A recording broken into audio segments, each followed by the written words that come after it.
सितम ज़रीफ़ी की बात तो ये है कि ज़ेलेंस्की, जिसके अपने मुल्क में आग लगी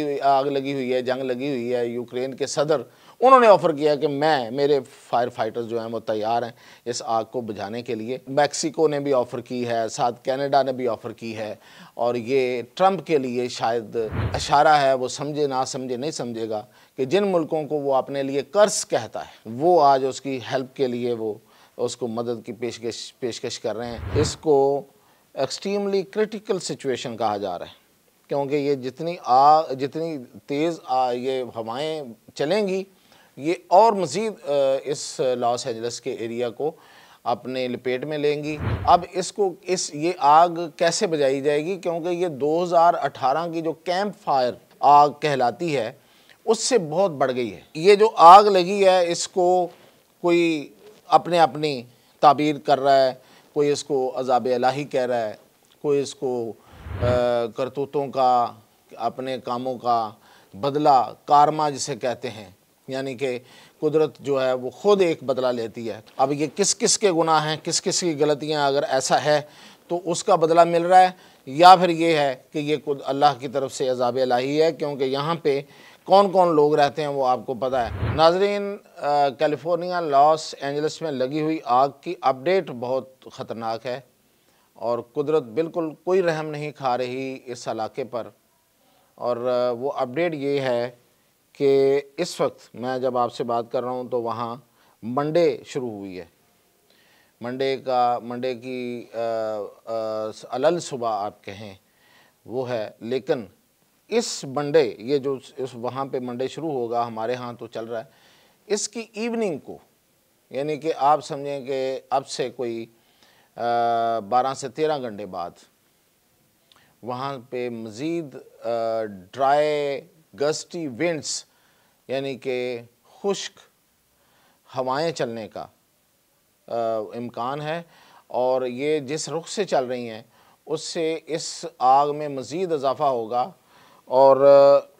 इसको एक्सट्रीमली क्रिटिकल सिचुएशन कहा जा रहा है, क्योंकि ये जितनी तेज़ ये हवाएं चलेंगी, ये और मज़ीद इस लॉस एंजल्स के एरिया को अपने लपेट में लेंगी। और वहाँ की हुकूमत, आपको शायद पहले पता है, वहाँ का गवर्नर और वहाँ की जो हुकूमत है, गेविन न्यूज़मैन और बाकी जो गवर्नमेंट है, वहाँ पे जो मेयर है, वो हाथ खड़े कर चुके हैं, और उनका ये कहना है कि हम इस आग को बुझाने में के अहल नहीं हैं। अब ये आग कैसे बुझाई जाएगी, क्योंकि ये 2018 की जो कैंप फायर आग कहलाती है उससे बहुत बढ़ गई है। ये रकबे में भी बढ़ रही है उसमें, और कॉस्ट में तो उससे कहीं ज़्यादा बढ़ गई है। उसकी कास्ट में आपको बताता हूँ कि ये जो 2018 में कैंप फायर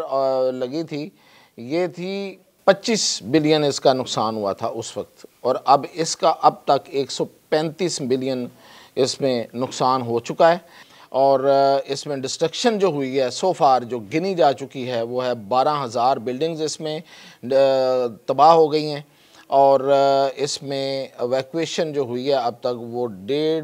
150,000 यानी कि 1.5 लाख लोगों को डिस्प्लेस किया गया है, उस इलाके से निकाल दिया गया है। वहाँ पे इस वक्त हेल्थ एमरजेंसी लगी हुई है, और लोगों को कहा गया है कि वो इस इलाके को छोड़ दें, क्योंकि जितना धुआं है, जितनी डस्ट है, जितना स्मोक है, और उसके साथ उड़ने वाली जिसे हम आम लफ्ज़ों में उर्दू में खाक कहते हैं, जो जलने की सूरत में जो उड़ती है, वो इतनी ज़्यादा है कि वो लोगों की ज़िंदगियों के लिए बहुत ख़तरनाक है। तो ये जो आग लगी है इसको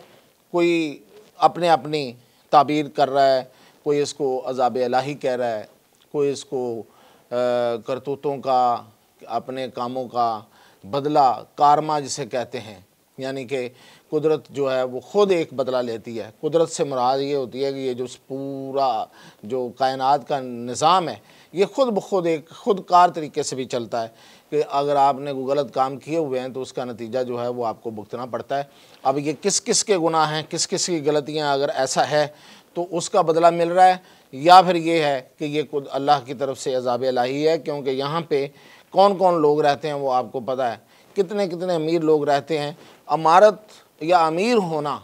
गुनाहगारी नहीं है, लेकिन वो किस तरह से आपने वो पैसा हासिल किया। और ये जो हॉलीवुड है, जो जहाँ के ये एक्टर या एक्ट्रेसेस यहाँ पे महंगे घर थे जिनके, आपको पता है कि वो कैसी कैसी प्रोपेगेंडा फिल्मों में उन्होंने काम किया। मैं प्रोपेगेंडा फिल्मों की बात इसलिए कर रहा हूँ कि जिन्होंने हिस्ट्री को डिस्टॉर्ट किया, जिन्होंने लोगों के जहनों को ख़राब किया, जिन्होंने हकीकत को छुपाया, ये गुनाह होता है। देखिए, बाकी गुनाह को कोई गुनाह मानता या नहीं मानता, वो जो पेरिस हिल्टन जैसी ख़वातीन जो करती हैं, आई डोंट नो, को उसको आप गुनाह माने ना माने, है तो वो भी गुनाह। वो तो morally it is wrong in the society of USA even.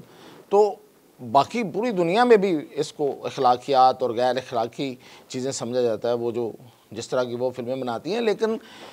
मतलब हॉलीवुड है, आपको पता कि हॉलीवुड है जो सबसे ज़्यादा ज़ायनिस्ट और ज़ायनिज़म के हाथों में इस्तेमाल हुआ है, जिसने तारीख़ को तब्दील किया है, जिसने डिस्टॉर्ट किया है तारीख़ को, जिसने हक़ाइक़ को बदला है। मतलब आप एटम बम बना के आप एटम बम फेंकते हैं, पूरे मुल्क को तबाह कर देते हैं, और फिर एक फ़िल्म बनाते हैं। इसी हॉलीवुड जो है ये फ़िल्म बनाता है और उसकी जस्टिफिकेशन दे देता है। और यही वो हॉलीवुड है जहाँ से ये फ़िल्म बनी थी, और जिसने, और ये कोई एक चीज़ नहीं है, कोई एक बात नहीं है, हज़ारों ऐसी फ़िल्में बनी हैं जो प्रोपेगेंडा के तौर पे इस्तेमाल हुई, जो इंसानियत पर होने वाले जुल्म को छुपाया गया और नई ताबीर दी गई, नई उसमें डेफिनेशंस दी गई। तो ये गुनाह नहीं है तो और क्या है। बाकी तो मैंने आपको कहा कि पेरिस हिल्टन हो या और हो, उनके गुनाहों को कोई गुनाह मानता है कि नहीं मानता, गैर अखलाकी तो मानता है ना। तो ये जो इस तरह के लोग जहाँ रह रहे हों, जो इंसानियत के दुश्मनों को कोई जस्टिफिकेशन या जवाज़ फराहम कर रहे हो, तो वहाँ पे ज़ाबे इलाही का आना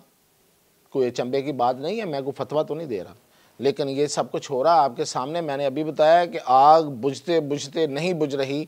कहा था, अभी रिपोर्ट्स आ रही थी कुछ के कुछ हिस्से में आग बुझने लगी है, लेकिन मैंने बताया आपको कि जो मज़ीद जो विंड्स आ रही हैं, जो हवाएं चलने लगी हैं, जो आंधी आने वाली है, उससे ये आग और फैलेगी और इलाके को अपनी